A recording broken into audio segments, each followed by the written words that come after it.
법관의 양심으로 있을 수 없는 일이에요. 이거는 왜냐하면은 그 재판을 졌는 사람을 상상해봐요. 뭐 해가 되냐고 재판 졌는 사람은. 에? 이게 무슨 공직한 재판입니까 이게? 나는 이거에서 패소했는 사람 생각하면은 얼마나 억울하겠냐 이거야. 그 선생님께서 굉장히 바쁘신 게 본업인 강의도 있으시고 영상도 제작하시고 또 직접 집회까지 나가시더라고요. 내일도 집회 나가신다고 하던데 어떻게 지내세요 요즘에? 지금은 뭐 강사지만은 예. 국가가 현재 곧 뭐 대한민국 무너질 것 같다는 저는 위기감 이제 느껴가지고 일단 강의도 중요하지만은 나라를 살려놔야 예. 국가도 있고 국가를 살려놔야 뭐 직장도 있고 가정도 있고 국민도 있지 않겠습니까? 예. 그래서 더 이상 이거 제가 침묵하다가는 먼 훗날 지나서 대한민국 무너지고 난 뒤에 그때 내가 왜 그때 침묵했었지 비겁하다 할 것 같다는 그래서 일단 나라 살리는 게 우선이다 생각해서 나오게 됐죠. 네. 그때 내가 왜 침묵했을까 이런 소리 안 하게 하려고. 네, 나오셨다. 지금 지식인들도 그러길 저는 바랍니다. 예. 왜냐하면 다들 침묵하고 계시지 않습니까? 그런데 저는 이럴 때 목소리 낸다고 생각. 불의에 대해서 한 가지 못하는 거는 이거는 뭐 흔히 DJ가 말씀하셨던 것처럼 행동하지 않는 양심은 악의 편이죠. 이러다 동조하다가 결국은 홍콩이 어느 날 순간 지금 보세요. 영국에서 중국으로 넘어가고 난 뒤에 뭐 어떤 제 아는 분이 택시를 탔는데 야 시진핑 어떤 막 비판하니까 네. 이러더래요.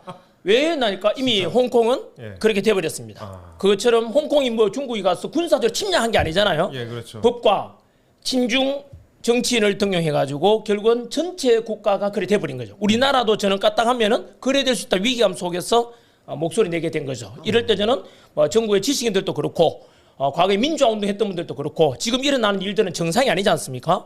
공정과 상식이 무너지고 있고 그리고 이제 꼼수 뭐 전부 다 이렇게 뭐 밀어붙이고 가고 있지 않습니까? 이런 것에 대해서 분노하지 않으면 먼 훗날 진짜 국가 무너지고 난 뒤에 그때 전환길이 말이 맞았다는 걸 그때 깨닫게 될 거라 봐요. 네. 그때 선생님 이제 채널을 보신 분들은 많이들 아시겠지만 처음에는 비상계엄을 강하게 비판하시는 영상을 올리셨었잖아요. 근데 지금도 같은 생각이실까요? 네, 지금도 마찬가지 비상계엄이라는 건 윤 대통령도 마찬가지로 이거는 비정상적을 했어요. 다만 왜 비상계엄을 선포했을까? 보통 전시나 또는 사변이나 행정 마비될 때 했지 않습니까? 근데 후자에 해당됩니다. 지금은 예. 행정부가 마비 상태 됐지 않습니까? 그래서 비상계엄 선포할 때는 저는 미친 짓 했지만 그 뒤로 일어나는 일들을 통해서 한 50일간 탄핵 정국 속에서 많은 국민들이 알아버렸죠. 네. 왜 비상계엄을 선포했을까? 오죽 답답하면 그랬을까? 설령 대통령이라는 권력 가짐에도 불구하고 비상계엄을 선포할 때는 얼마나 많은 것을 당하고 있을까에 대해 이제 실체를 알아버렸죠. 그래서 29명 저는 탄핵하고. 돌아섰죠. 예. 그렇죠. 예? 29명 탄핵당한 것도 마찬가지로 그 전에는 우리 몰랐지 않습니까? 그냥 대충 넘어갔죠. 뭐 설령 이러다가 이제는 그 대통령께서 저는 그 이제 왜 했는지 알아버렸고 뭐 네. 그래 생각하면 저는. 그 이후에는 근데 이제 계엄은 계몽령이다 또 이렇게 말씀을 하셨어요. 그래서 이 부분도 또 어떤 의미로 말씀하신 건지 간단한 설명 좀 부탁드릴게요. 단적으로 대통령이 비상계엄 선포할 때 지지율이 한 10%밖에 안 됐거든요. 그렇죠. 그러니까 쉽게 말하면 국민들 80~90%가 잘못됐다고 인식했죠. 저도 그중에 한 사람이었고. 예. 하지만 지금 대통령 지지율이 50% 넘었지 않습니까? 그러면은 국민들도 마찬가지로 이건 아니다. 그리고 탄핵 정국 속에서 야당이 밀어붙이기로 그냥 뭐 보여주기 수사라든가 뽕수에 다 드러났기 때문에 국민들이 요즘 왜냐하면 기성 언론에서 보도하지 않는 걸 유튜브라는 뉴미디어가 생기면서 진실을 알아버렸죠. 특히 2030이 집회에 제일 많이 나오잖아요. 과거에는 그 연세 드신 분들이 나온다 그냥 이렇게 했는데 지금은 2030은 SNS를 통해서 진실을 알았어요. 그리고 행동을 옮기고 있는 거죠. 그래서 계몽령이라고 저는 생각합니다. 선생님도 그 2030에게 드리는 말씀 이런 영상도 올리시고 그랬잖아요. 예. 제 제자들이 대부분 2030이잖아요. 제가 수능 강사하고 공무원 강사를 26년 했으니까 다들 2030이 제 제자들이에요. 예. 똑똑합니다, 걔들은. 그 민주당에서 근데 이제 계엄을 두고 내란이다 이렇게 얘기를 하고 있고 선생님은 근데 이에 대해서는 또 반대하시는 입장이고 야당이나 일각의 뭐 내란 주장에 대해서는 좀 어떻게 보시는 그 입장이세요? 앞서서 저는 계몽에 대해서 좀 더 말씀드리고 싶은 두번 거는 말씀하십시오. 예. 첫 번째는 국민들이 알게 된 게 이제 왜 그만 비상계엄을 선포했느냐 지금 현재 재판 과정에서 드러나고 있지 않습니까? 예. 보면은 그 전에 금방 말씀하신 대로 탄핵을 무려 29번이나 한다는 것을 행정 마비시키는 겁니다. 그 탄핵 내용을 보게 되면 또 경악을 금치 못하죠. 예. 첫 번째 감사원장을 탄핵했어요. 감사원장. 왜요? 누 비리를 조사 그 탄핵한 사람이 범인이죠. 왜요? 감사원장 하는 일이 뭔데요? 공무원 비리 국가 잘못한 걸 감사하는 거 아닙니까? 네. 그거를 탄핵시켜. 그럼 그들이 뭔가 뭐 저질렀다는 증거예요. 중앙지검장하고 검사를 탄핵했죠. 그렇죠. 검사 하는 일이 뭐죠? 범죄 잡는 거잖아요. 네. 조폭 잡고 그럼 그들이 범죄자였다는 뜻입니다. 그러니까 탄핵하는 거 아닙니까? 왜냐하면 범죄자니까 내 수사하지 말라고 좀 탄핵시키는 거잖아요. 그다음에 방통위원장도 탄핵시키는 같은 맥락이죠. 왜냐하면 자기들이 불리한 뭐 할까 싶어서 업무 시작한 지 2시간 했습니까? 거의 하루 만에 기각. 이 일도 안 하고 탄핵시켰어요. 이게 상식적으로 납득이 안 되잖아요. 얼마 전에 기각이 됐죠. 그래서 그리고 네. 대통령도 탄핵시켰죠. 국무총리도 탄핵시켰죠. 심지어 지금 대행의 대행마저도 말 안 들으면 더 탄핵시킨다고 협박하고 있잖아요. 공갈 치고 있잖아요. 이게 상식적으로 납득이 안 돼. 국민들은 알아버렸죠. 아, 이놈들은 국가와 국민은 안중에도 없다. 이거 분노하지 않을 수 없죠. 그 다음에 이제 두 번째 이유가 예산 삭감. 예산 삭감 원래 공무원들이 그 예산 산정할 때 얼마나 신중하게 하고 절차를 거치거든요. 그렇죠. 근데 막판에 가서 야당에서 그냥 이유도 없이 일방적으로 삭감해요. 그 예산 삭감 내용들도 보게 되면은 대통령의 특활비 뭐 80몇 억을 빵원 만들어줘. 그 다음에 또 뭐 검찰 특활비 뭐 500몇 억인가 있거든요. 그것도 빵원 만들어 버려요. 경찰들의 치안 유지 이런 것도 몇십억을 그냥 빵원 만들었죠. 그리고 청소년 그 뭐 일자리 이런 거 있잖아요. 지원 사업 하는 것도 깎고. 그다음 운송 노동자들 근로자들 있잖아요. 휴게소 만드는 것도 또 깎고. 그다음에 제가 군부대 강연도 많이 가는데 군부대 가 보면은 요즘 병장 월급이 200만 원 올랐거든요. 예. 초급 장교들이나 부사관들이 있죠. 이런 분들 예. 너무 지금 사기가 떨어져 있어요. 왜냐하면 병장은 200만 원 받는데 우리 직업군인은 사명감과 투철한 국가관을 가지고 봉사하겠다고 헌신하겠다고 군인이 됐는데 처우가 개선한데 그래서 뭐가 돼 예산안에 초급 간부들 그 처우 개선에 대해서 몇백억이 선정돼 그것도 삭감해 버렸어요. 저는 야 그러면은 쉽게 말하면 그러고 국회의원 월급을 올려요. 그렇다면 대통령 특활비를 영원 만들었다는 것은 일하지 말아잖아요. 행정부 마비시키는 거잖아요. 검찰들한테 특활비 몇백, 500억 빵원 만들었다는 것은 너 범죄자 수사하지 말라는 거예요. 경찰 깎았다는 것도 마약 수사하지 마. 이거 뭐야 이거는. 이거는 나라를 혼란 사태에 빠져요. 검사들한테 수사도 하지 마라. 대통령님은 돈 하나도 안 주잖아요. 하지 말라고 특활비를. 이 말은 우리 가정살이 하려면 우리가 부부관계도 마찬가지. 직장인 남편이 직장 가가 아내나 직장 가든 간에 가정생활비를 줘야 될 거 아니에요. 자 살림 잘 살아가는데 돈을 하나도 안 줘. 그래도 뭐 돈을 줘야 내가 살 거 아니야. 야 돈 안 줘도 살아. 싫어? 나가. 이거예요. 너 대통령 하지 말라는 거잖아. 이거는 원래 잘못됐죠. 왜냐하면 국회의원도 국민이 뽑았고 대통령도 국민의 선택에 의해서 된 지도자입니다. 예. 그런데 대통령 보고 하지 말라는 거 똑같잖아요. 이거는요. 집 나가라는 거잖아. 그래서 탄핵이 이루어진 걸 보고 국민들은 이건 아니다. 알아버렸죠. 뿐만 아니고 뭐 저는 그 외에도 일어난 일도 수사 과정에서도 너무 이상한 게 많아요. 왜냐하면 첫 번째 공수처가 수사권을 가졌잖아요. 공수처는 원래 내란 수사권이 없어요. 없죠. 뺏깁니다.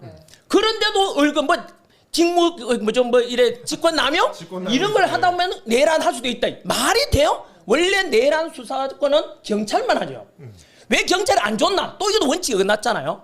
그다음 그 공수처에서 대통령 체포하기 위해서 원래 영장 우리 흔히 말하는 그 뭐 영장 쇼핑했다 하잖아요. 예. 그때는 밝히려 했는데 안 밝혀서 이제 드러났죠. 시간이 지나면서 뭐냐면 그때 어느 지법에다가 서부지법이죠. 예. 그 앞 원래 관할 건 어디죠? 원래는 중앙지법. 중앙지법이죠. 중앙지법에 우리는 의심했죠. 왜 중앙지법에 안 가고 서부지법에 갔을까? 그런데 이제 드러났죠. 고백했죠. 중앙지법의 남천규 판사님이 먼저 자기한테 왔었어요. 영장 청구하는데 안 된다 했으니까 서부지법으로 간 거야. 이거 불법이에요. 국민들 아는 사람 알지만 이런 거 공개가 안 됐잖아요. 그다음 서부지법 왜 그럼 그 판사한테 갔을까? 예. 그 판사는 정상적으로 체포영장 발부했어요? 또 잘못됐잖아. 아니 판사가 지가 입법권을 가진 게 아니잖아요. 형사사법에 대해서. 그렇죠. 그 체포 영장에다가 지가 글을 써놓어 예외 조항을. 예. 이런 거는 천인공달만 일이고 이거는 불법이야. 그런데도 언론에서는 아니야 편을 들어주잖아요. 여기서 국민들은 어떻게 판단하겠어요? 그 언론만 본 사람들은 뭐 괜찮네라고 넘어갈 거고 하지만 진실 안 사람들은 반발할 수밖에 없죠. 그 다음에 체포 과정에도 보면은 아니 일국의 대통령 아닙니까? 대통령인데도 3,000명을 그 관저 근처에 집어넣어가지고 잡아내라 했지 않습니까? 그것도 망신주기식으로. 수사의 방법은 뭐 여러 가지 뭐 서면 조사할 수도 있고 다 하잖아요. 그런 대통령에 대한 예우도 그렇게 할 때 이놈들이 우리 힘없고 돈 없는 서민들한테 대하는 앞으로 어떻게 대할까 공포감이 생기죠. 그다음 그 뒤로도 이제 서부지법에서 이제 구속영장 발부할 때도 역시 마찬가지로 전에 이재명 대표는 야당 대표라는 이유로 뭐 증거인멸의 염려가 없다, 도주 우려가 없다, 이거는 불구속 수사다. 대통령에 대해서는 뭐라 했죠? 증거인멸 우리가 있으니까 구속이다. 아니 형평성에 대해서 국민들은 또 이제 왜냐하면 젊은 세대들이 이걸 가장 싫어합니다. 공정이 깨졌잖아. 상식이 깨졌잖아요. 예. 분노 안 할 수가 없죠. 저는 이런 이야기 하면 이제 톤이 올라가요. 예. 왜냐하면 이거는 저는 2030을 대변해준다고 생각하거든요. 상식에서 어긋나잖아. 공정에서 어긋나잖아. 그럼 언론에서는 잘못됐다고 해야 되는데 그들 편을 들어주는 언론이 있다니까. 국민들을 완전히 속이고 있는 거예요. 이거는. 그 뒤로 일어난 일들 보세요. 이제 헌재 시간이 왔잖아요. 헌재 시간이 왔는데 헌법재판소에도 마찬가지 또 이미 꼼수가 막 일어나고 있잖아요. 첫 번째가 자 원래 국회에서 탄핵할 때 가결시킨 이유 가장 큰 이유가 뭐였죠? 내란이었죠. 예. 대통령이 비상경을 통해 내란을 일으키고자 했다. 거기다 또 동조했잖아요. 김어준인 씨가 뭐였죠? 한동훈 사살조 보냈다. 그거 가짜 뉴스잖아.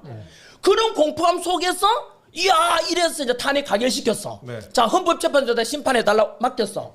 그런데 거기에 뭘 뺐으면 가장 중요한 내란죄 때문에 내란 혐의 때문에 탄핵 소추해놓고는 헌법재판소에서는 그 탄핵 내란죄는 빼고 심판하겠다. 이런 걸 누가 납득하냐고. 예? 아니 왜냐하면은 그때 또 이런 변명하대요. 박근혜 정부 때도 복잡한 것 중에 몇 개는 뺐다 하잖아. 그건 격가지를 뺀 거고 이거는 가장 메인되는 걸 뺀 거야. 만약에 내란죄를 뺀다면은 그것 때문에 국회에서 탄핵 소추에 가결 찬성표를 던졌던 국회의원들은 그러면 다시 해야 되잖아요. 그러면 헌재에서는 당연히 이거는 기각이다. 왜? 내란죄를 빼면 안 되지. 왜? 그것 때문에 국회에서 탄핵이 가결됐으니까 돌려보내서 다시 탄핵 소추 의결해가 와라. 라고 하는 게 원칙 아니에요? 맞죠. 원칙 아닙니까? 예, 그렇죠. 상식 예. 아니에요? 예. 그런데 이것을 또 못 가고 넘어가잖아요. 그들 밀어붙이기. 그들은 짜여진 대로 가는 거예요. 말이 안 돼요. 이거에 대해서 분노하지 않는 사람은 멍청이건 IQ 80도 안 되는 사람이야. 네, 맞습니다. 상식 아니에요? 그래 놓고도 짜고 치는 것 같아. 왜냐하면 내란죄 없어도 된다. 누구 편을 들었죠? 그러면 이미 헌재는 야당 탄핵 소추안을 제시했는 그쪽 편을 들고 있는 거잖아. 편파 누가 공정하다고 말하겠습니까? 그리고 그 뒤에 이야기는 또 좀 이따 하죠. 현재 헌재 금은 내방을 제가 알려드리겠습니다. 처음입니다. 헌재에 관련된 부분들 어제 영상도 올리셨는데요. 저희가 그거는 조금 이따가 좀 다루도록 하고 그리고 아까 좀 말씀하신 부분 중에서 그 중앙지법 남청규 판사가 기각한 네. 영장을 이순영 판사가 발부했다. 이거는 이제 황현우 전 부장판사가 제기한 주장인데 이거에 대해서 아직 확인은 되지 않았음을 저희가 좀 한번 말씀드리겠습니다. 검증 한번 해보시면 됩니다. 예. 그죠? 이제는 숨길 수 없는 게 너무 많은 언론들이 그리고 기존 했던 게 이제 보존이 돼 있잖아요. 옛날에는 다 속아갔어요. 이런 유튜브가 없으니까. 그 요즘 기성 언론들이 제일 싫어하는 게 뭐죠? 유튜브입니다. 예? 왜 그럴까요? 또 유튜버만 고발했잖아요. 그렇죠. 왜냐하면 유튜브는 진실을 말하고 근데 자기들 말할 때는 자기들 말하기 안 먹히는 거야. 그들의 언론이 가지는 생각이 뭐냐 하면 괴벨스나 레닌이 했던 말처럼 같은 말도 반복하면 진실이 된다고 해요. 예. 네네. 쉽게 말하면 거짓말도 계속하면 뭐가 된다고요? 거짓말도 반복하면 진실이 된다고 생각하기 때문에 계속해서 편향된 보도, 왜곡 보도를 계속하는 거야. 예. 가스라이팅 시키는 거죠. 자기 언론을 보는 국민들한테. 그런데 유튜브는 이쪽도 있고 저쪽도 있잖아요. 그 속에 국민들을 판단하는 거죠. 이게 맞는 것 같다. 저희가 그러면은 어제 선생님이 유튜브에 올리셨던 울면서 호소드립니다라는 제목의 영상 짧게 좀 한번 저희가 한번 보여드릴게요. 이거 저희가 한 10초, 20초 정도 짧게 좀 보여드릴 건데 초반에 좀 울먹거리십니다. 근데 관련된 영상 잠깐 좀 보시겠습니다. 눈물이 멈추질 않았습니다. 여러분, 대한민국이 지금 침몰할 위기에 와 있습니다. 여러분들은 대한민국 최고의 법률기관 헌법재판소의 재판관들을 믿고 있습니까? 저도 그렇게 믿고 살아왔습니다. 지금까지. 선생님 영상 보고 오셨습니다. 그 초반부터 영상에서 좀 울먹거리셨는데 거의 찍자마자 울먹거리셨는데 그 이유를 좀 여쭤봐도 될까요? 생각만 하면 지금도 또 기분이 우울해지고 아하. 걱정이 태산 가서 또 눈물이 나려고 하는데 저는 그 헌재 진짜 이런 내막이 있는 걸 처음 알았어요. 그냥 그러려니 생각했었는데 알고 난 뒤에 그동안 속아왔을 국민들 생각하고 하면은 분노에다가 참 진짜 말 그대로 자괴감이 드는 거예요. 네. 예? 이렇게 그냥 너무 슬펐어요. 그래서 1시간 넘게 울었어요. 제가 아하. 고향에도 못 갔잖아요 이번에요. 네. 설날인데 그래서 이거는 국민들한테 반드시 알려드려야 되겠다. 그리고 판단은 국민이 하실 거거든요. 예. 그리고 국민들 2030 청년들 되게 똑똑합니다. 요즘 애들 보면은 그래서 저는 국민들의 판단 맡기고 그래서 좀 이따가 또 말씀드릴게요. 네. 예, 일단 선생님께서 자료를 가지고 왔습니다. 예, 자료 말씀하시기 전에 그러면 내란 부분 조금만 더 이어갈게요. 그러면은 이제 계엄을 두고 민주당 등에서 내란이라고 얘기를 하고 있는데 선생님이 이제 좀 대해서 반대하시는 입장이잖아요. 그래서 네. 야당이나 뭐 일각에서 내란이라고 하는 그 주장에 대해서 좀 반박도 하시고 계신데 이거 어떻게 좀 보시는지 그다음에 그 윤 대통령 구속 부분에 대해서 또 어떻게 보시는지 그거 좀 여쭤볼게요. 사실은 국민 여러분 조금만 되돌아보면은 한 50일 전에 비상기금 직후에 전국적으로 현수막도 막 묶고 난리 났죠. 언론에는. 왜냐하면 내란 수괴 죽여라 막 이렇게 그게 전부 다 가스라이팅 시키는 거예요. 예? 그 속에서 국민들이 이제 알게 됐잖아요. 계몽령 중에 하나가 되죠. 뭐냐면 자 지금도 내란 수괴 혐의로 이제 어쨌든 수사는 받고 있지 않습니까? 그 속에서 국민들이 이제 판단하는 거죠. 국민들도 저도 법 전문가는 아니지만 상식선에서 생각해보면 이런 생각이 들죠. 자 왜 내란이냐 물어보니까 저는 첫째 내란이라 볼 수 없는 이유가 제가 역사 강사로서 어느 나라 대통령이 내란 일으킨 경우는 없습니다. 예. 예? 왜냐하면 권력을 갖지 못한 사람이 지방에서 반란 일으키고 내란 일으키는데 대통령이 이런 걸 있을 수 없죠. 두 번째는 내란을 하려면 그냥 국헌문란 뭐 이런 게 있지 않습니까? 입법을 정지시키거나. 그런데 그날 우리 비상계엄은 일찍 주무신 분은 몰랐어요. 왜냐하면 10시 만에 비상계엄 선포하고 2시간 만에 국회에서 가결시켰고 비상계엄 그만하라. 예. 그리고 6시간 만에 대통령이 오케이. 자 그럼 뭐지 이거? 다친 사람 있습니까? 부상당한 사람 있습니까? 없죠. 없잖아요. 예? 다만 그 당시는 공포감 때문에 막 군인들이 국회에 막 설치고 선관위 왔다 갔다 하니까 우와 이랬는데 그 뒤로 보면은 그때 국회에 들어간 인원이 몇 명인데요? 280명이죠. 자 실제로 5.16 군사정변 네. 그때 동원된 군인이 3만 5천 명입니다. 35,000명. 12.12 사태 우리 서울에 보면 영화 보면 나오잖아요. 그때 동원된 군인이 2만 명이 정도 돼요. 예. 3만 5천 명, 2만여 명인데 이번에는 국회에 간 게 280명이야. 거의 100분의 1 수준이야. 예. 국회의사당 가보면 굉장히 넓어요. 그거를 장악하려면 최소한 5, 6천 명 필요할 겁니다. 예. 그건 280명. 그다음 두 번째 실탄이 장전됐어요, 안 됐어요? 안 됐습니다. 실탄이 없잖아. 그럼 뭐죠 이거는? 저는 그래서 지금 한참 재판 중에 있지만은 탄핵 소추안 이쪽 입장에서 국회 야당 입장에서는 내란이라고 덮어씌우고 있지만 이쪽 입장에서 볼 때는 대통령 입장 들어보면은 야 실탄도 없었고 단지 날 국민들에게 얼마나 행정이 마비 상태가 있고 탄핵 예산 삭감 통해서 도저히 안 된다. 너무 답답하니까 대통령에서도 국민들이 알리기 위한 말 그대로 비상기업 아니면 이 근본적인 해결이 안 된다 해서 국민들에게 제발 좀 얼마나 답답하면 대통령이 비상기업 선포했는가에 대해서 저는 그거에 더 오히려 납득이 돼요. 그 뒤로 알게 되면서 그래서 저는 오히려 지금 보세요. 대통령 탄핵시켰죠. 국무총리 또 탄핵시켰죠. 대행의 대행도 또 탄핵시키고 있죠. 지금 국방부 장관도 없어. 그 다음에 치안 담당하는 행안부 장관, 경찰청장도 없어. 없어요. 네. 지금요. 그리고 중앙지검장 탄핵됐나요? 네. 어쨌든 자 이런 속에서 지금 대행의 대행만이 또 탄핵시킨다죠. 그러면 국가와 국민은 안중에 있어요, 없어요? 없는 거야. 이게 바로 내란이야. 오히려 행정마비시고 좀 국가가 좀 망하려 하잖아. 이미 자동차 22만 대만큼 판매량만큼 이 국가 손실이 있고 있어. 이럴 때는 이렇게 함에도 불구하고 대통령이 꼭 구속시켜야 되나? 그렇게 망신주기식으로 잡아갔어야 되나? 저는 이 자체가 전부 다 짜여진 각본대로 가서 국민들 가스라이팅 시켜서 계속 여론을 조장한다고 봐요. 국민 여러분 판단해 주세요. 누가 더 옳은, 누가 더 납득이 되는지. 저는 그런 입장에서 볼 때 오히려 비상기업 이후에 일어난 일들을 통해서 야당이 오히려 더 이거 행정을 마비시키는 거잖아요. 이거는 저는 정말로 심각하다고 생각해요. 또 선생님이 영상에서 불의한 헌법재판관들을 꾸짖겠다 이렇게 말씀하셨어요. 그러니까 헌법재판소가 과연 공정한 심판을 내릴 수 있을까 이렇게 말씀하셨는데 이 불의라고 생각하신 이유는 뭘까요? 저는 이 방송을 통해서 국민들에게 이 방송도 다 알기를 바랍니다. 저는 예. 이거 찍고 난 뒤에 제 이제 꽃보다 전한길 채널에서도 이제 이 자료 공개할 건데 예. 미리 말씀드립니다. 전한길이 전에 선관위에 관한 것도 이야기했을 때 왜 전한길을 고발하고 했지 않습니까? 근데 제가 제기한 것은 새로운 게 하나도 없어요. 네. 저는 언론에 보도된 거 팩트만 가지고 그동안 선관위가 얼마나 1200건 이상의 비리가 있었고 수많은 부정성에 대한 의혹들이 너무 많았습니다.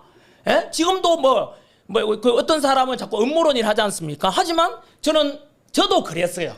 하지만 조사해보고 나니까 공병호 TV만 봐도 알아요. 음모론 주장하는 어떤 의원도 있던데 그 사람한테 말하고 싶어요. 공병호 TV를 한번 보라고 유튜브. 그 유튜브에 그런데 전환기를 또 의지하냐? 기성 언론을 신뢰하지 않고 기성 언론이 전부 다 거짓말하고 악의적으로 보도를 안 하잖아. 음모론으로 치부해버리잖아요. 보라고. 공병원 씨 알잖아요. 공병원 씨 옛날에 책도 많이 내고 유명한 사람이에요.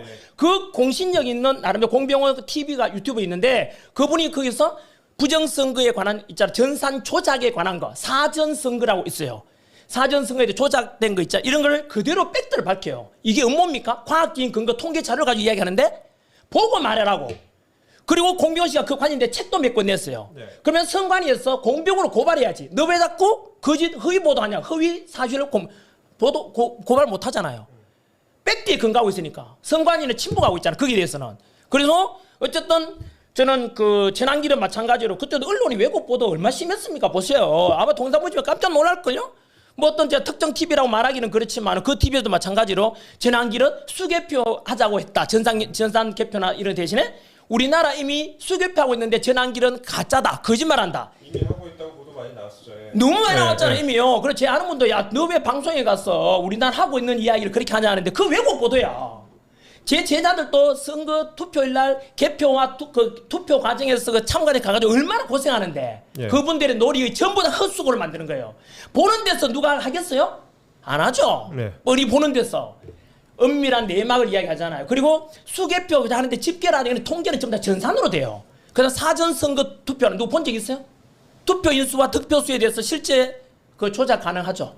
이런 거에 대해서 잡아요. 그럼 설령 전환기가 이제 제안한 거는 저는 대만처럼 투표함 이동 없이 있는 그대로 판장 승하듯이 투표하고 개표를 다 하자 이거예요. 현장에서 수개표를 그렇죠. 하자. 수개표 직접 다 해서 그러면은 내 투표권 절대 그 도둑 맞지 않을 거 아니에요. 그런데 통계 집계를 같은 거를 전산화 해버리면서 TV에서 우리 보고 있잖아. A 후보, B 후보, 유력, 당선 유력 전부 다 그 통계로 나오는데 그게 중간 사전 투표를 딱 치면은 확 달라져 버려요. 그래서 저는 그런 거에 대해서 종합적으로 지적을 하잖아요. 그러면은 아니 이재명 야당 대표도 부정성 의혹이 있다 그랬다니까요. 그랬었죠. 김어준 씨도 그랬잖아. 에? 그러면은 갑자기 전환기를 와서 지금 이제 공격하잖아. 왜 그렇지? 그들의 의도가 있어요. 왜냐하면 왜 그럴까? 자기들도 자기 모순이잖아. 안 그래요? 그 의혹이 있든 없든 간에 그러면 다 깨보자. 서버 한번 다 공개해보자. 선관위 거? 그러면 되는데 다들 덮자잖아요. 덮자는 사람들이 도둑놈이죠. 그럼 제가 이거에 대해서 이제 일각에 이제 반대하는 얘기를 좀 제가 질문으로 좀 드리면 부정선거라는 것도 이제 주장하시는 분들 중에서 두 가지로 나뉘는 것 같습니다. 총체적인 부정선거였다. 여태까지 결과 같은 게 총체적인 부정선거다라고 생각하시는 분들이 있고 그 정도까지는 아니고 선관위의 지금 시스템 같은 게 좀 문제가 많아 보인다. 선관위가 그동안에 뭐 채용 비리도 있었고 다양한 문제가 있었기 때문에 선관위가 또 감사원의 감사에 응하지 않은 부분도 있기 때문에 그런 부분을 좀 좁게 보시는 분들도 있고 하는데 그러면 선생님께서는 좀 어떤 입장이라고 봐야 될까요? 저는 총체적인 의혹이 있다고 생각합니다. 부정선거 의혹을 포함해서 왜냐하면 선관위에 대해서 저도 몰랐어요. 이런 구조가 내부가 이런 거를. 그러면 이제 기존에 부정성 의혹이 있다고 소송 제기했잖아. 다 패소했어요. 봐라. 법원에서도 의혹이 뭐 부정성 없다 하잖아요. 놀라운 사실 알았죠. 부정성 의혹이 있다. 소송 제기하잖아. 선관위에다가. 그러면 피고소인이 누가 되죠? 선관위원장이 돼요. 그렇죠. 선관위원장이 피고소인인데 그 재판을 누가 하죠? 대법관이 하죠. 대법관하고 선관위원장을 겸직합니다. 그러면 공정한 재판이 되겠어요?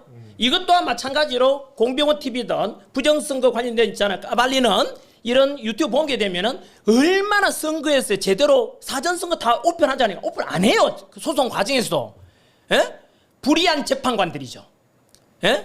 그래 축구한 선수가 지금 선수로 뛰고 있는 거야. 심판이. 근데 이제 선관위에서 선생님께 연락을 드려가지고 좀 설명을 드렸다. 부정선거 아니다라고 설명 드렸다고 하는데 그거에 대해서는 좀 어떻게 보세요? 선관위에서 하는 이야기 지금 언론 플레이 하고 있잖아요. 자, 우리는 봐라. 그동안 수많은 감사 다 받았다.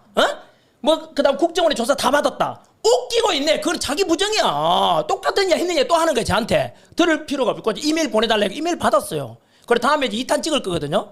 2탄 찍을 때 그것까지 제가 오픈 다 할게요. 한 번 더.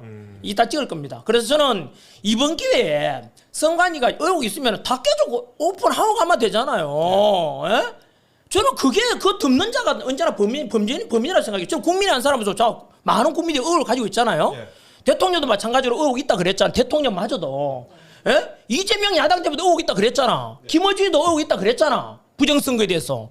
그러면 다 같이 꿰보고 그래서 이번 계기로 해서 선관위도 이제 완전히 투명성 있게 해서 다시 한 번 더 앞으로 치러질 모든 총선이든 지방선거 또는 뭐 우리 대통령 선거도 국민들에게 이렇게 우리는 진실하고 보여주면 좋잖아요. 이대로 듣고 하면 다음 또 부정선 또 일어날 수 있다고 저는 생각해요.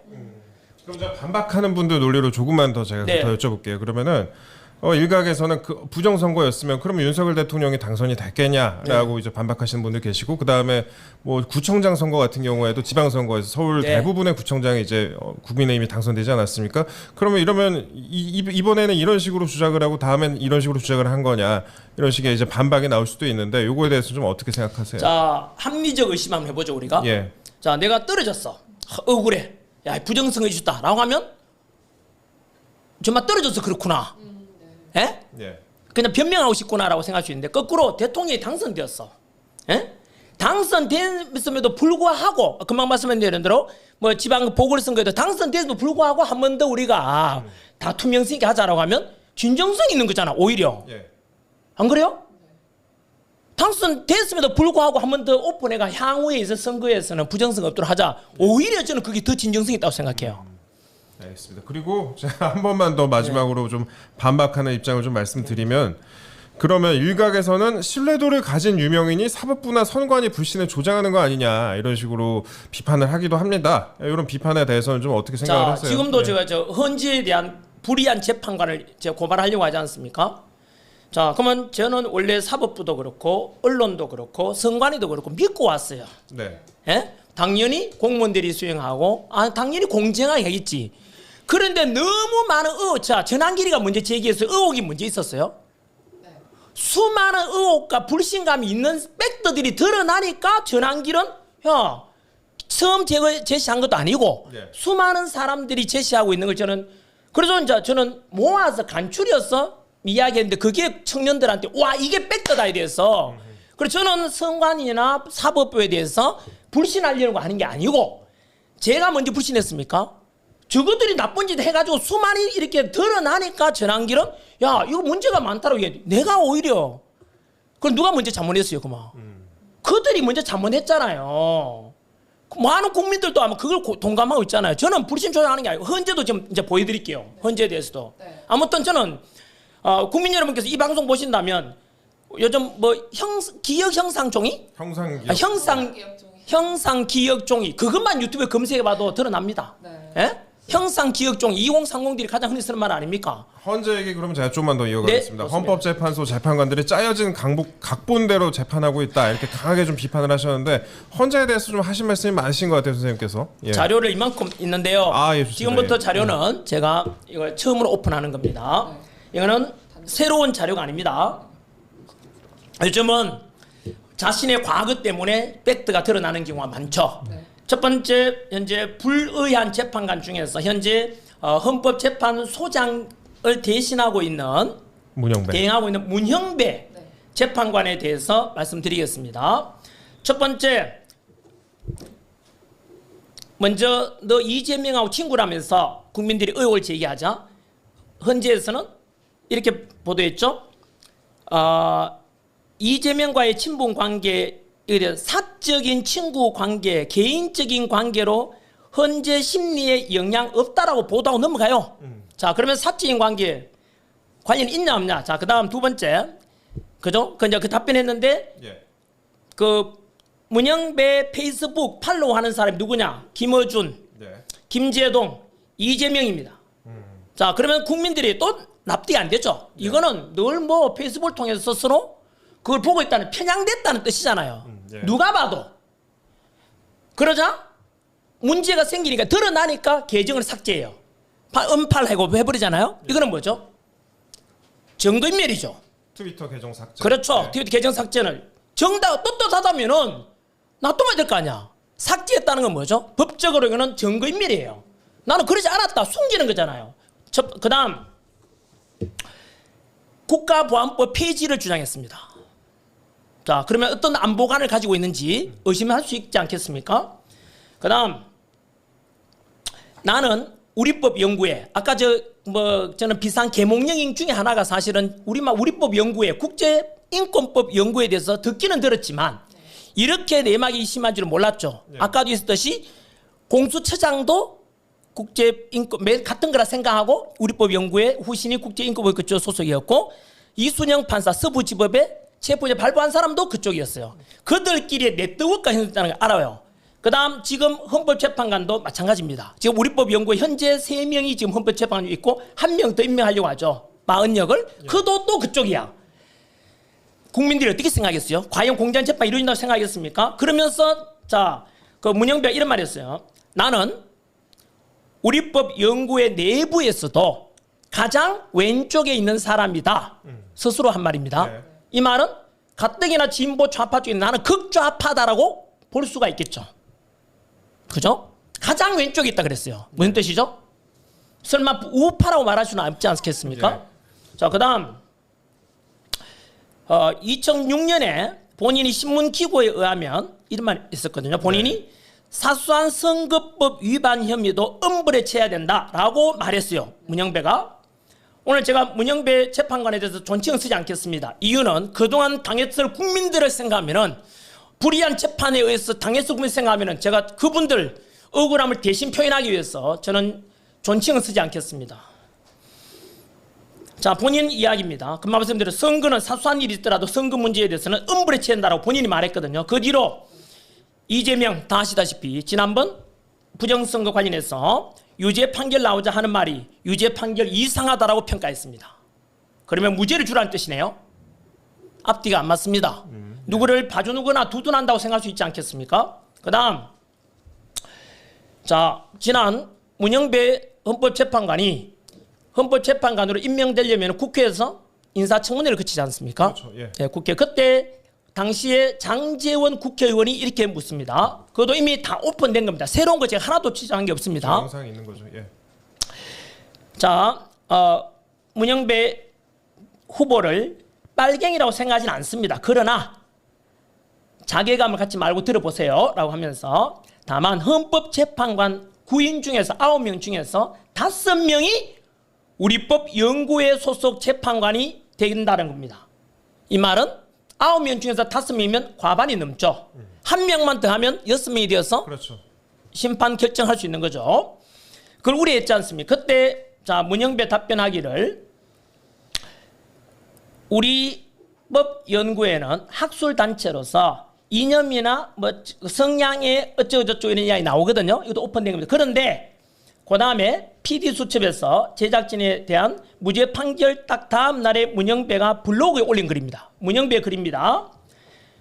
우리법 연구회 회원이 지지하는 대법원장이 취임하셨고 대법원장을 지지하고 법원의 중요 부분을 구성함으로써 주류의 이론으로 편입될 이상 기존 주류의 잘못을 되풀이해서는 아니 되겠습니다. 박시환 정신으로 함께 나갈 것 이렇게 썼거든요. 그럼 박시환 정신이 뭐냐? 자, 본인이 밝힙니다. 예. 본인이 쓴 글입니다. 우리 모임은 우리법 연구회입니다. 법원 내 여러 연구 모임처럼 회원의 실력 향상이나 역량 정진 등 개인의 발전을 목표로 하는 모임은 아니다. 그럼 뭐죠?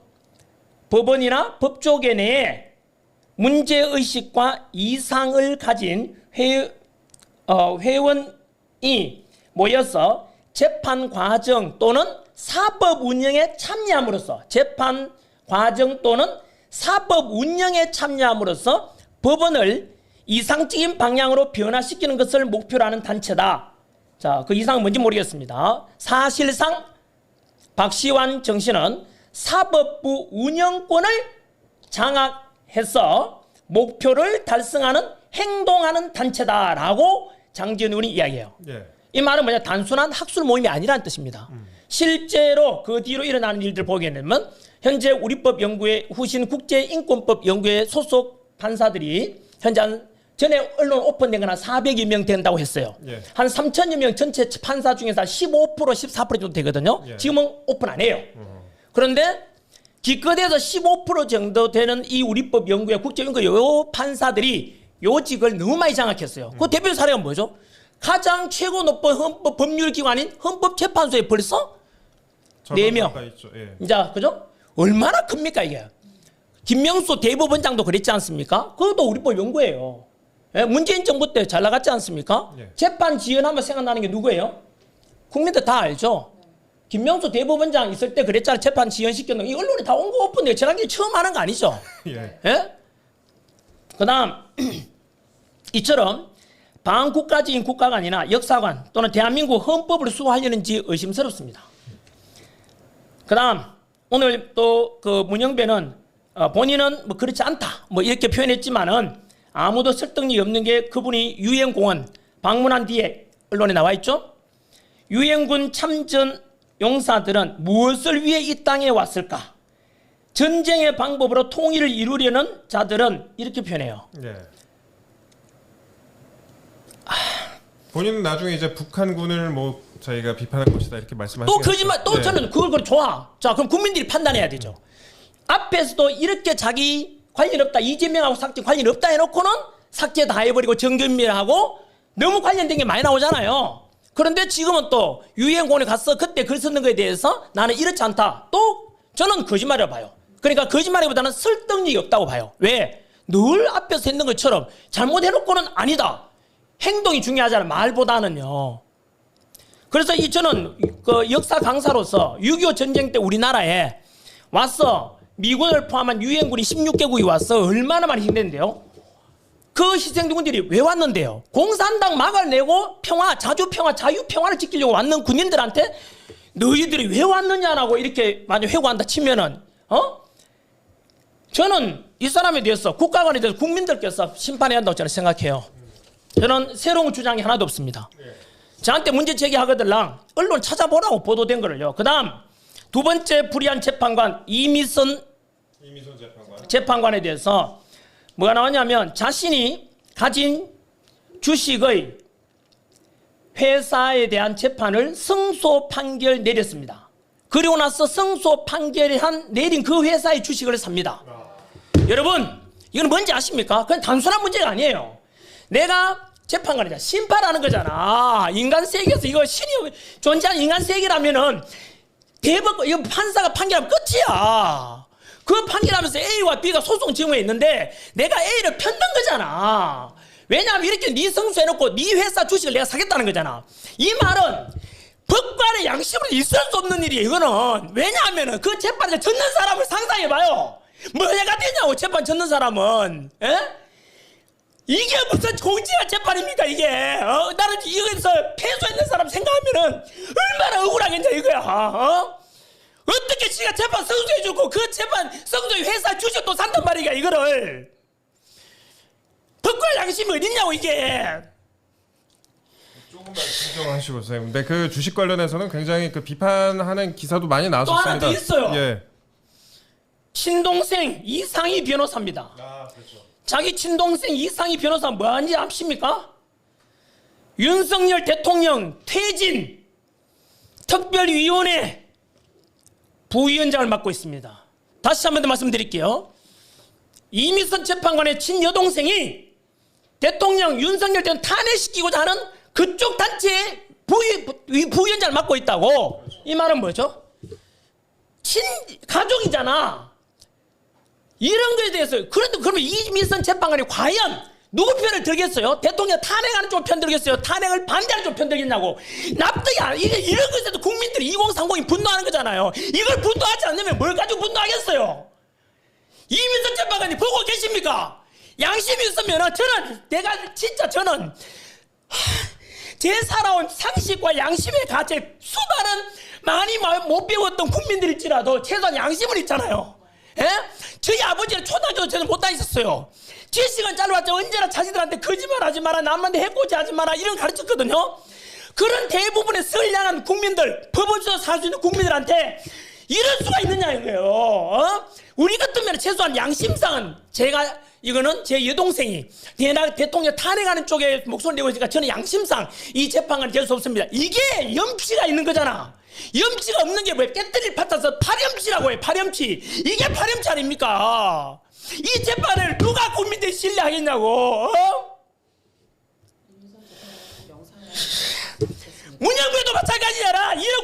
사람이 가지고 윤석열 대통령 자유민주주의 지키려고 지금 탄핵이 당하고 있잖아요. 지금 자유민주주의 지키고 하는 사람한테 이런 국가를 가진 사람 거기서 또 한번 이야기해 볼까요?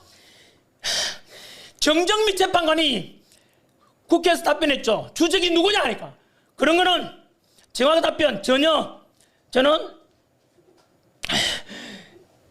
밝히는 것은 부적절하다 그랬습니다. 왜? 지금 우리 누가 휴전선에서 맞서서 수많은 우리 군 장병들이 목숨 걸고 북한에 맞서 싸우고 지금 대치하고 있는 상황이잖아요. 북한은 핵 쏘고 있고 미사일 연습하고 있는데 이런 속에서 지금은 북한이 주적이 뭐예요? 공산당인데 그걸 왜 떳떳하게 말 못하냐고. 주적이 공산당 북한이라 말도 못하는 사람한테 이런 사람한테 우리가 헌법재판관을 맡긴단 말입니까? 이게 우리법 연구의 그 실제예요. 이런 것들이. 정계선. 예. 그 다음 정계수도 마찬가지 우리법 연구입니다. 그 다음 마흔역 지금 헌법재판관이 8명 있죠. 9명을 채워야 되는데 8명이에요.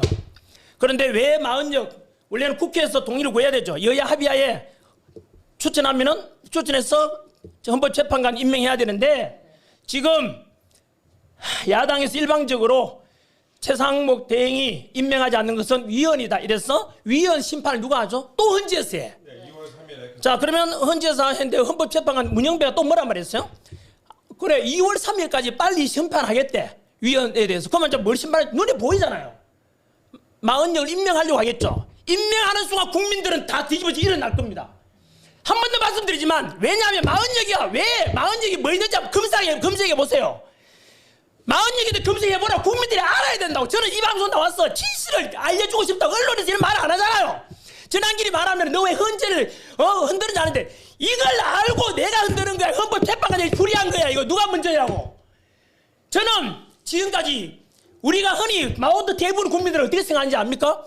헌법 법률이 가지고 제일 높은 게 헌법재판관이야. 그들이 입고 있는 그 멋있는 제복 너무나 권위 있어 보이고 너무나 올바른 재판할 거라고 믿고 있습니다. 언제나 그래도 존경심을 표하고 언제나 재판관한테. 그럼에도 불구하고 지금 내막에는 이런 검은 커넥션이 있는 걸 보고 이런 걸 보고 저는 어떻게 이런 재판관이 헌법재판관이 될 수 있냐고. 누가 잘못했는데 전환길이 잘못했는데 아니면은 불의한 재판관이 잘못했냐고. 이런 거 생각하면 눈물이 안 날 수 없잖아요. 이런 불의한 재판을 통해 대통령 탄핵시킨다고? 누구들이 뭔데? 선생님 좀 진정을 하시고요. 일단 그 헌법재판소 관련해서 여러 가지 좀 문제 제기를 좀 하셨습니다. 헌법재판소 재판관들이 지금 뭐 특정 연구에 수속이 많다. 그 다음에 또 이들의 그 가족들이나 이런 처신에 대해서도 좀 말씀을 하셨어요. 그 이미선 재판관의 친동생이 지금 윤석열 대통령 퇴진 특위 부위원장이다. 그리고 지금 말씀을 또 안 하셨지만 정계선 재판관의 남편 역시 윤석열 대통령의 탄핵 촉구 시국 선언에 이름을 올린 바 있습니다. 자, 지금 눈물을 흘리고 계시는데 그 휴지 있으세요? 괜찮습니다. 예, 선생님 좀 한 텀 좀 쉬어가시고. 그러면은 자 질문 좀. 제가 오늘 진짜 방송 조용히 하려고. 예. 하고 싶은 말씀 다 생각했거든요. 하고 가십시오. 예. 하지만은 이런 거 생각하면은 그동안 이들이 저질렀던 불의한 재판에 심판을 받았던 사람들이 얼마나 억울한 사람이 많았겠냐 이게요. 몰라서 그자는 저처럼 당연히 헌법재판관은 법과 양심과 절차와 법과 양심에 따른 재판인 걸 믿고 있었는데 알고 보니까 그리고 저는 한마디 더 하고 싶어요. 국민 여러분 앞으로 모든 재판 받을 때 우리나라의 우리법 연구회 후신 국제인권법 연구회 소속 판사들이 아직도 수백 명이 있습니다. 앞으로 그런 정치 관련 소송 걸리면은 재판관들한테 확인하세요. 당신은 우리법 연구회 소속입니까? 당신은 그 후신 국제인권법 연구회 소속의 판사입니까? 물어보고 그쪽이었다면 재판 기피 신청하십시오. 절대로 그들에게 올바른 재판 심판을 못 받습니다, 여러분. 반드시 재판 기피 신청을 하라고요. 그리고 우리법 연구회와 국제인권법 연구회 소속 판사들은 너희들 공무원이잖아. 공무원. 내가 작년에 세금 27억을 5천 냈다고. 우리 국민들이 내 세금으로 공무원에 하고 있는데 어떻게 양심 있으면 다 나가라고. 사직서 쓰고 나가라고. 왜 그동안 너희들이 저질렀어. 그걸 생각해봐. 절절하게 말씀을 지금 하고 계십니다. 눈물까지 흘리셔가지고 저도 좀 여러 가지 생각이 드는데 참 아까 이제 세금 얘기도 하셨고 그 다른 얘기 좀 해보겠습니다. 그 선생님께서 지금 연 한 60억 정도의 수익을 지금 포기를 하고 지금 이런 활동을 하고 계신 거잖아요. 그래서 이렇게까지 또 나서는 이유, 본인을 어떻게 보면은 내려놓으시면서 여러 가지 활동을 하고 계시는데 그렇게 나선 이유에 대해서도 좀 짤막하게 좀 설명 좀 부탁드릴게요. 특히 이제 젊은 세대에게. 전환길이 얼마나 답답하면 나왔겠습니까? 생각해 보세요. 어떤 사람은 전환길이 저러다가 이제 학원 강사 1타 강사 되고 돈 벌었으니까 이제 정치에 기웃거리네. 어디에 당에 공천받아 국회의원 하려고 하는구나. 안 한다고 밝혔지 않습니까? 저는 국회의원 할 능력도 안 되고 대통령 할 능력도 안 돼요. 저는 강사 선생입니다. 2030 세대들을 위해서 오죽 답답하면 나왔게 제가 고발당했잖아요. 민주당에서 저를 고발했잖아요. 성관이를 비판했는데 저는 민주당이 왜 고발하냐고. 성관이하고 민주당 무슨 관련이 있는데요. 그건 민주당이 답변할 차례잖아. 일벌백계 한다고 하시는. 일벌백계. 여러분 전환길처럼 이런 인기 있는 사람한테도 그 정도로 고발한다면 돈 없고 힘없는 우리 2030 세대 유튜브 통해서 크리에이터 돼가지고 자기 목소리 내고 싶은데 그걸 탄압한다는 거잖아. 입들만 가지는 거잖아. 이게 민주주의냐고. 그들이 당할 걸 생각해보면 전환길이 안 났으면 안 되는 거예요. 저는 지금 60억 돈 버는 것보다 국가 살리는 게 우선이에요. 제가 욕먹더라도 욕할 사람 하라고 대신에 진실을 알고 욕해달라고요. 욕먹을 각오하고 나왔잖아요. 민주당에서 연락은 혹시 왔습니까? 오겠어요? 쪽팔리는데 할 말 있겠어요? 우리 살짝 조금 진정하시고 좀 시간이 거의 다 됐는데 저희가 9시까지 딱 7분 정도만 좀 더 하겠습니다. 선생님은 그런데 그 극우 스피커로 몰아가는 그런 시선도 좀 있는 것 같아요. 제가 보도를 좀 보다 보니까 약간 일부 언론에서는 선생님이 약간 극우 스피커처럼 행동하는 거 아니냐라고 비판하는 기사도 있던데 이에 대한 입장 좀 부탁드릴게요. 국민 여러분, 이게 바로 언론의 프레임 세우기입니다. 언론에서는 전환길이가 윤석열 대통령만큼은 절대 탄핵시키면 안 된다고 탄핵 반대하니까 전환길은 극우다. 저는 이승만 대통령에 대해서도 존경합니다. 이유는 우리나라의 공산당과는 같이 갈 수 없다. 실체를 먼저 깨달았던 이승만 대통령은 무조건 자유민주주의로 가야 된다는 걸 선택했기 때문에 그 높이 평가합니다. 독재있는 것은 물론 저는 부정히 평가합니다. 박정희 대통령 정체성장 자료를 냈습니다. 그 다음 DJ와 YS는 민주화운동을 위해서 평생 헌신하신 분입니다. 그 덕분에 우리나라는 영구 200년이 이루는데 우리의 40만의 민주화 이루는데 그분들의 헌신도 우리는 감사해야 됩니다. 그리고 노무현 대통령 노사모라 그랬지 않습니까? 원래 진보 쪽이었고 노사모 출신이라 그랬잖아요. 하지만 노무현 대통령이 부르신 게 뭔데요? 바로 지역통합 그리고 실용주의입니다. 그래서 진보 세력에 의해서 당선되었지만은 실용주의에서 한미 FTA 체결하고 그리고 미라크의 자유통부대 파병하고 확실한 한미 동맹이 중요하다는 걸 말씀하셨죠. 난 그런 게 노무현 정신이라고 생각해요. 그러면 제가 극우입니까? 노사모 출신이고 노무현이 이런 정신 계산하는데 극우입니까? 그거는 언론이 바로 전환길에 대해서 또 지금 시위하는 사람들 전부 다 극우로 몰아가잖아요. 그게 바로 프레임 시우입니다. 왜? 대다수 국민들이 거기에 편들지 말라 그러는데 웃기고 있네. 만약에 전환길을 극우라는 사람은 극좌빨이야. 이렇게 상식권, 저는 좌파도 아니고 우파도 아니고 상식파입니다. 국민 상식파. 그러나 2030 세대들에게 이런 언론과 기성 특정 정치 세력이 프레임 씌우기에 빠지지 마십시오. 국민 상식파입니다. 저는. 선생님 그 유튜브 구독자가요 지금 100만 명을 넘을 정도로 빠르게 증가하지 저 않았습니까? 100만 명 넘는 관심 없습니다. 왠지 아십니까? 저는 유튜브 통해 돈 버는 거 하나도 없습니다. 그거는 편집자가 다 가져갑니다. 그러니까 그런 뜨거운 반응의 원인이 뭐라고 생각하십니까? 왜 반응하겠습니까? 지금도 똑같이 이 방송도 저는 반응이 있을 거라고 봐요. 왜요? 국민들이 그동안 속아왔다는 걸 알게 됐잖아요. 그동안 기성 언론을 보게 되면 특정 방송 제가 말을 하기는 그런데요. 그 특정 방송 보면 무조건 어떤 편을 들이고 왜곡 보도하고 있잖아요. 지금 전환길 오늘 이렇게 빽떠잖아요. 이거 전체 보도 안 나갈 게 뉴스에 또 잘라서 합니다. 저는 그리고 지난번에 한번 보세요. 윤석열 대통령이 뭐라 했냐면 제가 갇혀 있더라도 나 국민과 함께 싸우겠다 그래요. 국민과 함께 싸워가겠다. 예. 그런데 뭐라고 되어 있죠? 국민과 싸우겠다. 국민에 대해서 맞서 싸우겠다 이랬어요. 그런 게 언론의 왜곡 보도입니다.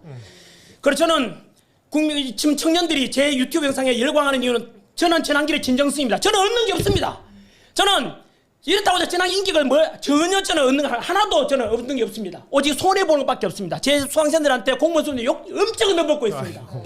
그럼에도 불구하고 청년들을 올바른 저는 진실을 전하고 싶습니다. 선생님 그 사회 분야 강사 활동 굉장히 오래 하셨잖아요. 20년 넘게 하셨는데 그동안 이제 사회가 어떻게 변화해 왔다고 생각하시는지 제가 좀 여쭤보고 싶었어요. 그 편가르기, 진영대교 이런 건 굉장히 심화되는 상황인데 누구 책임이 큰지 뭐 이렇게까지 사회가 오게 된 거에 대해서 또 선생님이 나서게 된 부분에 대해서도 첫 번째 언론 책임이 큽니다. 지금 언론은 너무 극단적으로 나뉘어서 정치 편들게 하고 있습니다. 두 번째는 기존에 누구라고 말하지는 않겠습니다. 국민들을 갈라치기 했습니다. 국민 통합을 부르짖었던 노무현 정신하고 정반대입니다. 오직 표 얻기 위해서 이쪽 노인이 많을까 젊은 층이 많을까 젊은 쪽에 편들어주는 이런 건 전부 다 표팔이죠. 지금 25만 원 나눠주려는 것도 저는 반대합니다. 왜냐하면 어떤 명목을 걷더라도 저는 저희 아버지가 어릴 때부터 가르쳤던 말씀은 열심히 일해라, 게으르지 말라. 열심히 일해서 정직한 그 노력의 결과를 기대해야 된다는 게 우리 부모님의 가르침이었습니다. 상식이라고 생각합니다. 그런데 25만 원 나눠주게 되면 국민들은 자꾸 쳐다봅니다. 공짜로 주네? 일 안 해도 되네? 일 안 하게 되면 누가 다 가난해지잖아요. 그 다음 돈 한번 나눠주시자면 그 다음 또 달라 그래. 그러면 결국 다 노예가 되는 거예요. 그것을 저는 위험하다고 생각합니다. 수많이 없이 지나친 복지했다가 똑같이 나눠줬다가 남미처럼 어느 국가처럼 몰락하는 걸 봤지 않습니까? 그런 걸 반면교사로 삼아야죠. 속지 말해놓고 생각하고 저는 2035 세대들한테 너희들이 다 빚 감당할 거야. 그거 왜 돈 나눠주면 지 돈으로 주나? 국민의 세금이고 국가 부채야. 그 국가 부채 담당하는 건 미래 세대들 2030 세대들이 그 전부 다 자기 빚이야. 그걸 모르고 저는 깨닫는 청년들이 더 많을 거라고 봅니다. 판단은 국민들이 알아서 하실 거고 양식 있는 분별력 있는 청년들은 저는 알아먹을 거라고 생각합니다. 제가 어제 선생님 영상 보다가 좀 인상 깊은 부분이 있어서 좀 말씀드립니다. 플라톤의 말을 인용을 하셨어요. 정치를 외면한 가장 큰 대가는 가장 저질스러운 인간들에게 지배당하는 것이다. 이렇게 말씀을 하셨습니다. 플라톤 이야기죠. 네, 선생님 말씀이 좀 함축적으로 녹아 있는 것 같은데 우리 정치의 저질스러운 인간들 누구라고 보시는 거예요?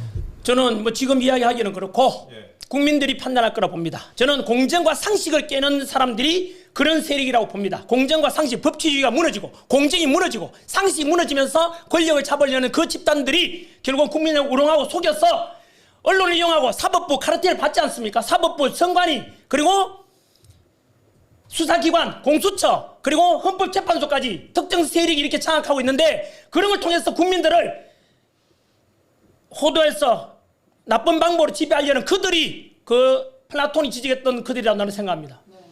선생님 내일 이제 부산에서 탄핵 반대 집회 연단에 서시죠? 네. 그 앞으로 이제 활동 계획이라든지 또 끝으로 하고 싶은 말이 또 있으신지 여쭤봅니다. 저는 도산한창 선생을 가장 존경합니다.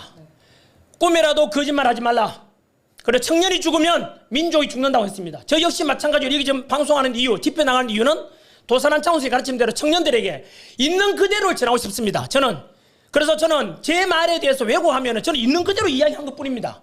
그래서 청년들이 앞으로도 첫 번째는 진실을 알려주는 역할을 할 겁니다. 그래서 집회든 방송이든 이렇게 하는 거고요. 두 번째는 아무도 가지 않은 길을 갈 겁니다. 왜냐하면 이렇게 하게 되면 저 전환길은 정치하려고 하는구나. 웃기고 있네. 안 한다고 제가 얼마나 이야기했습니까? 거짓말 안 한다 했죠? 정치 안 한다고요.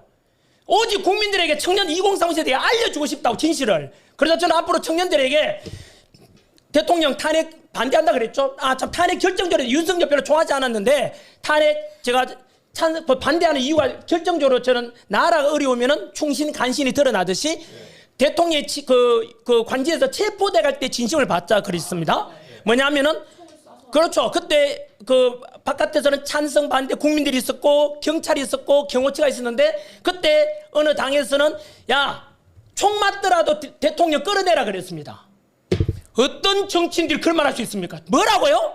총 맞더라도 끌어내라고?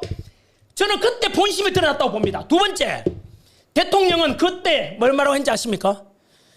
바깥에 있는 국민들도 그 탄핵 찬성만 해도 우리 국민이고 경찰도 우리 국민이고 경호처도 우리 국민인데 어떤 국민 한 사람도 다치게 할 수 없다. 차라리 내가 끌려가겠다 했습니다. 이게 바로 역사 속에 나오는 일이 발생할 때 지도자는 내가 헌신하겠다. 그게 참다운 지도자입니다. 저는 그때 윤석열 대통령이 얼마나 국가와 국민을 진심으로 생각하고 생명 하나를 아끼는지를 알았어요. 그래서 저는 그때 결심했습니다. 이런 지도자를 우리가 살려내야 된다. 불의한 재판관들에서 이런 탄핵 심판 인용되고 자르는데 저는 그들이 반국가적이라고 봅니다. 윤석열 대통령이 국가 국민 살리겠다는데 반박해보라고. 그래서 저는 윤석열 좋아하진 않았지만 그래도 일단 지금은 대통령도 없고 국무총리도 없잖아요. 빨리 대통령 복귀시켜놓고 난 뒤에 그때 대통령 잘못하면 비판하자는 거야. 잘하면 지지해주고 그럼 그때 저는 맡겨놓고 저는 앞으로 가지 않은 길은 정치 안 할 거고 그 다음에 청년들에게 정치, 경제, 사회, 문화, 교육, 국방, 외교, 안보 그리고 복지, 노동 이런 것에 대해서 이렇게 가는 게 어떻겠냐에 대해서 아젠다를 제시해 줄 겁니다. 그래서 저는 정치적으로 자유민주주의로 가자. 경제는 건전한 시장 경제로 가서 기업가가 존중받고 근로자가 존중받고 사회적으로 복지사회로 가서 약자들을 우리 배려해줘야 된다. 이런 가지고 있습니다. 그리고 안보도 마찬가지로 미국과 철저하게 우리는 안보 한미를 같이 가야 돼요. 왜냐하면 러시아, 중국, 북한하고 현재는 약간 군사적으로 적대니까 우리가 삼국이 합치고 대신에 이웃 나라 중국에 대해서도 국익을 위해서 경제적으로 실력을 얻어야 되니까 그런 것에 저는 열린 마음을 가지고 있습니다. 저희 지금까지 전환계 선생님과 약 1시간 동안 함께했습니다. 1시간 동안 함께했는데 워낙 열변을 토하셔가지고 그 1시간이라는 시간도 한참 더 부족한 것 같습니다. 그 선생님 말씀을 다 들어보려면은 몇 번은 더 모셔야 될 것 같은데 일단 저희 시청자 여러분께 1시간 정도 전환기 선생님과 함께 방송 진행을 했습니다. 선생님께서 오늘 많은 말씀하셨습니다. 그 헌법재판소와 관련된 말씀도 하셨고 우리나라 정치권과 관련된 말씀을 하셨습니다. 그 선생님께서 하신 말씀 한 번 더 생각해 보시면서 방송 2번, 3번 더 보시면은 또 선생님 말씀의 의미를 더 자세히 이해할 수 있을 것 같다는 그런 생각을 했습니다. 특히 또 2030에 대해서 깊은 관심을 갖고 계시는 것 같아요. 그 2030 특히 뭐 공무원 강사 생활도 하시고 그 전에 또 수능 강사 생활도 하셨기 때문에 젊은 층에 대해서 굉장히 관심이 많으신데 또 오늘 선생님께서 하신 말씀 좀 한 번 더 생각해 보시면 어떨까 하는 그런 생각 들었습니다. 모든 그 선생님의 말씀에 공감하지 못하는 분들도 계실 텐데요. 그래도 그러니까 그 일중에 일부라도 공감하시는 분들도 계실 것이고 그래서 알아서 잘 판단하시면 될 것 같습니다. 지금까지 전환기 선생님과 함께했습니다. 선생님 오늘 아침 일찍 나오셔갖고 이렇게 열변을 토해주셔서 감사드립니다. 네, 저는 그냥 조용히 하려고 왔거든요. 네. 바카스도 안 마시고 그냥 조용히 왔는데 생각만 하면은 왜냐하면 아까 불의한 재판관들에 의해서 그 우리나라 대다수 사법부 재판관들은 법과 양심에 따라서 그래서 저는 그 재판관 요즘 목소리 내고 있습니다. 네. 예? 그동안 눌려 있다가 우리법연구회와 국제민법을 연구해서 워낙 장악하고 있으니까 판사들도 공무원이기 때문에 쉽게 목소리 내기 힘들지만은 요즘 내고 있습니다. 그것도 검색해보시면 나옵니다. 그래서 저는 그런 불의한 재판관 일부 정치 편향된 판사들 때문에 억울하게 당했을 그 사람들 생각을 하면은 지금 또 봐요 눈물이 날라고요. 그 사람들이 얼마나 억울하게 했어요. 몰랐다고 이런 거를. 저는 국민들 이런 걸 알려드리고 싶고 청년들에게 분명히 부탁드리고 싶습니다. 행동하지 않는 자의 양심은 악의 편이라 그랬고 그리고 슬픔도 노여움도 없이 살아가는 자는 대한민국을 사랑하고 있지 않다. 바로 러시아 시인의 이야기입니다.